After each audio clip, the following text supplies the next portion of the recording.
What's up, YouTube? I'm Ace Palomero, South Texas Realtor, proud son of the Rio Grande Valley, and someone who needs to be more disciplined with his sleep schedule. Happy New Year! Today's video is mainly about the December 2023 housing market update here in the Rio Grande Valley. And we'll talk a little bit about unemployment as well as inflation too. Let's jump into it.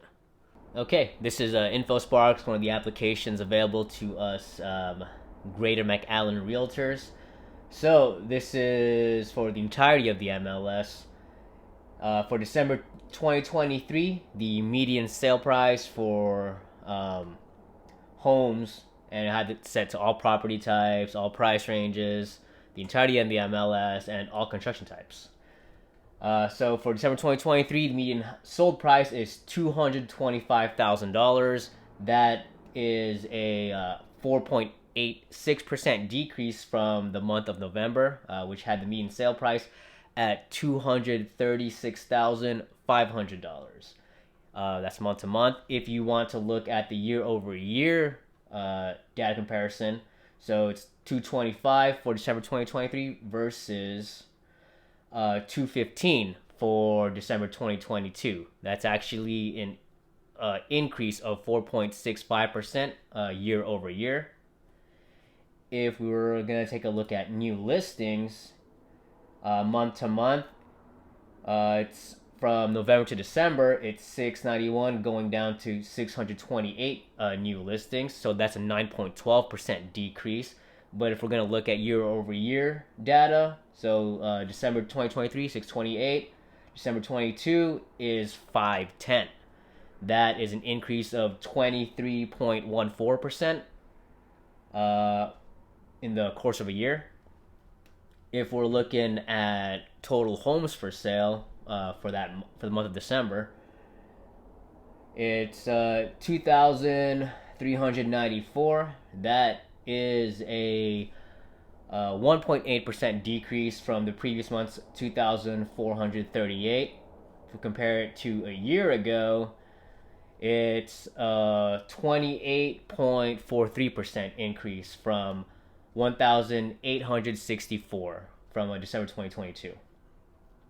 If we're looking at pending sales, the amount of homes actually going to contract, so month to month from November to December 2023, it went from 364 to 333. That's actually a decrease of 8.52%. If we're going to compare it year over year, it went from 271 to 333. So it's actually an increase of 22.88%. Looking at closed sales, number of homes that actually sold, so month to month, from November to December, 303 to 330. That's actually an 8.91% increase. But if we look at the previous December 2022, it was 358 versus this past December's 330. So closed sales actually went down 7.82%.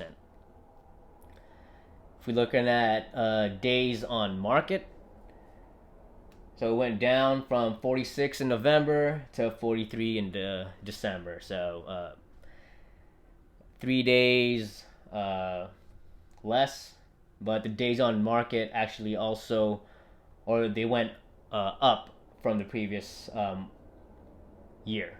So where is it? December 2022, 36 to December 2023, 43. So compared to last year, homes are staying on the market longer, at least for the month of December. And finally, for months of supply, as you know, is basically a measure of demand, if you will. So for the local MLS, month to month, November 6.4, December 6.2, so decrease of 3.12%.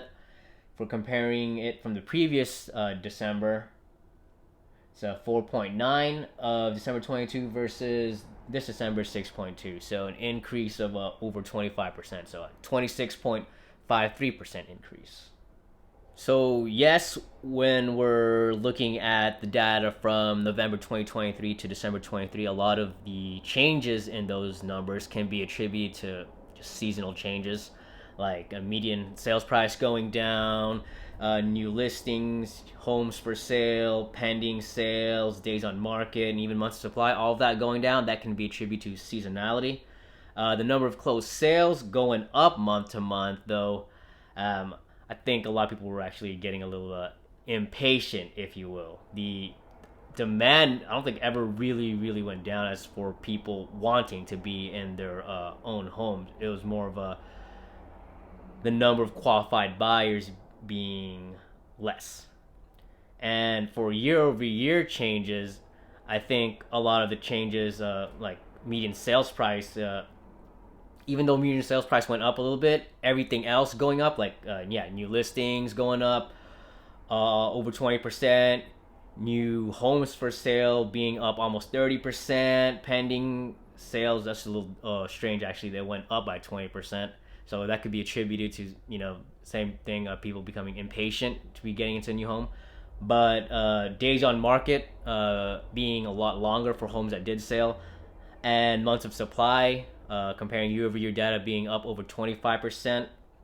Yeah, months of supply, we're at a neutral market now, 6.2%. So I think if things continue like this, we might actually be in a real buyer's market come late spring, early summer. But yeah, I don't think that's just normal seasonality.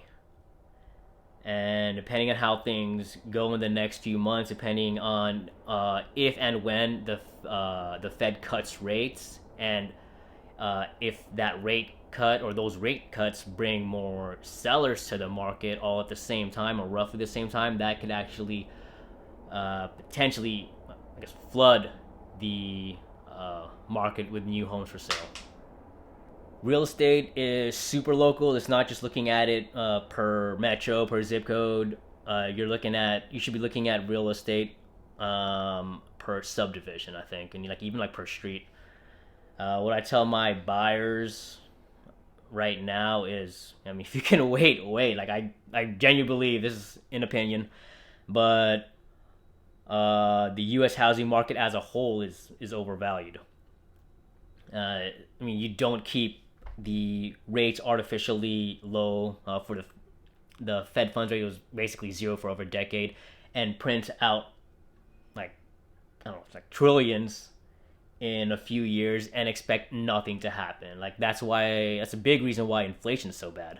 Speaking of inflation, check out this little infographic regarding the inflation rates, like month by month for 2023. Now December is not there yet. I think we're still waiting for the official CPI report. But yeah, so January of 2023, 6.4, 6 for February, 5 for March, 4.9 April, May was 4, June was 3, July 3.2, August 3.7, September 3.7, October 3.2, November 3.1. We're still like a good, like over 1% higher than the 2% that the Fed wants us to be at. And remember, the Fed won't be satisfied with just like 1 month, 2 months of 2% inflation. They want to see that 2% inflation to be there for like, several consecutive months before they can declare victory over inflation. By the way, that infographic is, or that graph is from Market Briefs. It's by Minority Mindset on YouTube. The guy's name is Jaspreet. Check him out. If you have, like, I guess, zero background in anything regarding finance, accounting, economics, he's a really good, I guess, starting point. The employment situation summary, though, from the BLS, the Bureau of Labor Statistics, for December 2023 was released, though. Unemployment is basically unchanged from November, 3.7%. No, this is interesting. So, employment is going up for government healthcare, social assistance, and construction, but transport and warehousing is losing jobs. So that's interesting. Yeah, 3.7%. That's not really considered high. In the Great Financial Crisis, 2007, 2008, unemployment was as high as 10%. I think October 2009. Yeah, so 10% unemployment. I think there are 15 million people were unemployed at that time. So, yeah, the unemployment numbers are not yet at that point where the Fed will be forced to cut the Fed funds rate. I want to read y'all the headline and as well a couple lines from this article from Business Insider. So the headline is Mortgage Rates Today, January 9, 2024. As rates drop, home buyers are feeling more optimistic. Okay, so most experts believe that mortgage rates will go down even more in 2024. Yeah, 30-year mortgage rates have dropped.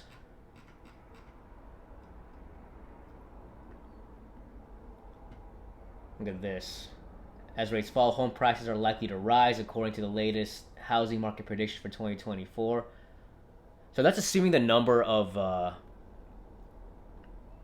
homes or the inventory stays the same. Like basically, rates falling will bring more buyers back to the market, thereby driving up price, right? Supply and demand. But there's also a lot of homeowners who are trying to get out of their current home. Like, they basically have the golden handcuffs. The reason why they can't or they don't want to list their home for sale is because it's too expensive for them, I guess, payment-wise or monthly payment-wise, to move into a new home. So if enough sellers come to the market at the same time, like, that could also bring more inventory into the market. And if there's more inventory, like, if supply goes up but demand's relatively the same, like, that should bring price down, right? Anyway, first-time home buyers who are hoping to buy in 2024 should focus on finding lower mortgage rates and taking advantage of low-income or first-time home buyer loans that help make home ownership more affordable in the face of higher home prices. I will say that, yeah, you can always refinance. Like everyone says that stupid saying, let's say marry the house, date the rate. But the thing is, even if you can refinance at a later time, assuming you're willing to pay those extra fees, assuming you have enough equity in the home to begin with, because you do need to have equity in order to refinance, or enough equity, you can't go back and renegotiate the original price. So, yeah, people who say marry the house, date the rate, I don't think they look at price as important, or they don't place as much importance on price as they should. Yeah, 30-year fixed rate was 6.62 last week, according to Freddie Mac. And here, when will mortgage rates go down? So, most major forecasts expect rates to trend down throughout 2024. Remember, this year is an election year. Anything could happen. What's this about HELOC? So, HELOC, home equity line of credit. Now, I don't know. I'm not going to read the rest of this article, at least right now. But I've seen a lot of videos on Instagram, even on the YouTube Shorts. Not on TikTok. I don't have TikTok. But they are, I guess, suggesting HELOCs as a way to finance your lifestyle. But that kind of makes it that basically puts your the equity on your house like a credit card, and I don't think anybody or most people should not be treating their home as a credit card. Yeah, HELOCs are a tool, they're a financial tool, and there's a time and I guess a situation for when using a HELOC could be beneficial for you. But if you're using a HELOC, at least the specific examples that I know of, people used HELOCs back in 2021 and early 2022 to basically do a cash purchase for an investment property, but yeah, you should know what you're doing if you're going to use a HELOC. And HELOCs are not fixed rates. As of this moment, I do have a couple investor clients who are buyers and a couple home buyers who are clients. And if you're in the same situation as them, so like if you're an investor or a future investor, like the questions that I like to ask my investor clients, the ones looking for rental properties, is okay, the amount of rental income you're getting every month if you buy this property, would it be worth the price that you would be paying? And yeah, if you're a seller of these properties, like especially if you're selling a fourplex, uh, and it hasn't sold yet, it's been on the market for a few months, maybe you should try to put yourself in the shoes of your would-be buyers, right? Like, why would they pay you X amount if the property's only bringing in this amount every single month, right? Like, like, is it worth it? And if you're a home buyer, future home buyer, and you absolutely have to buy this year, especially early this year, there's a good chance you'll be overpaying for that property, for that home. So, this is just my opinion, but you should make sure or try to get everything that you want out of it, or you should try to get everything that you want for the property, since you're already overpaying. And just try to see if maybe the seller can help you out with some of the closing costs. Other than that, yeah, that's it for the video. Bye.